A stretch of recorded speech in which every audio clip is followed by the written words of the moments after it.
So now invert the Ramayana. We think that you need Sita's grace to attain Rama, which you very much do. But you need Rama's grace to attain Sita. That is what Valmiki has hinted by putting this in the 13th chapter. So from here, when Hanuman says, I will go in the Ashoka Vanam and I will find her, we then see how as he goes closer, he finds her in the 15th chapter. Again, Valmiki's Chamatkaram. Why not 14th chapter? 14 has a role to play in Ramayana. Anyway, his Vanavasam is also 14 years. But to place her in the 15th chapter, in Srividya Upasana, the Panchadashi mantram is the ultimate mantram of the mother goddess. That mantram, which cannot be disclosed in sabhas, has 15 syllables. 15 syllables over there. 15th chapter is the first time Hanuman has darshanam of Sita. So when Hanuman has that beautiful darshanam of Sita, before he does, now we see Hanuman as a sadhaka establishing who is this goddess.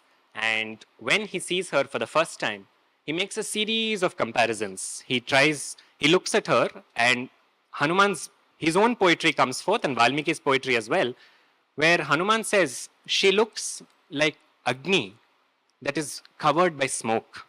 She looks like a Smriti text that is filled with doubt. She looks like Buddhi that has been started on the first day after Purnima. Because if anybody starts learning anything on the first day after Purnima or Amavasya, that is on Padyami, that Buddhi, Kshinam, it becomes lesser. So he sees all of her brightness, but he also sees that she is waned. If you ignore the second parts, that is all of the negative aspects of what he says, you take the words Buddhi, Shraddha, Prajna, Smriti, just draw parallels from the Durga Saptashati. Ya Devi Sarva Bhuteshu Buddhi Rupena Samsthita, Ya Devi Sarva Bhuteshu Shakti Rupena Samsthita, Ya Devi Sarva Bhuteshu Smriti Rupena Samsthita, Namastasye, Namastasye, Namastasye, Namo Namaha. All the words that come there in the Saptashati, Valmiki uses those exact set of words and a few more, indicating that Hanuman is doing a stotram to Sita. Hanuman's own understanding of Sita also changes by this time. Until even now, when he's finally looking for Sita, he makes one beautiful slokam. He says, Namostu Ramaya Salakshmanaya. I am bowing down to Rama who is eternally with Lakshmana. He can say the same thing about Sita. No, he can say, I am bowing down to Rama who is with Sita. There he inserts the word. Devyai chatasye Janakatmajaye. This Devi, who is now in the form of Janaka's daughter, I am bowing down to her. When he has this, she doesn't deny him the darshanam anymore.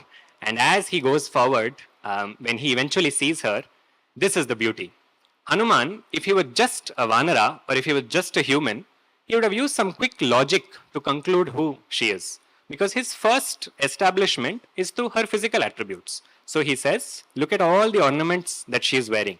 Ramachandra described to me in Kishkinda Kandam, Ramachandra describes to him what all she is wearing on which angam of hers. So he says, as per Swami's description, identical she is matching. Let's remember, Rama gave no Instagram profile of Sita, nothing for him to match. So he has to go there and look for somebody he has never seen in his life before. So when he does that, he makes the first thing, saying, whatever Rama has said, I can see this. Second aspect, whatever she dropped when she was going with Ravana, whatever she dropped from the Pushpak Vimanam, those abharanas are missing on her body. Third, she tied them quickly into a cloth. I see her wearing a cloth which is slightly torn, so I can understand therefore that this is the same cloth, and he does the match the following like many people do in blouse shops. So he is established. But if he were a Vanara, he would stop here. If he were a human mind, he would stop here. A sadhaka is not looking only for the physical attributes. A sadhaka is looking for the divine lakshanas within her.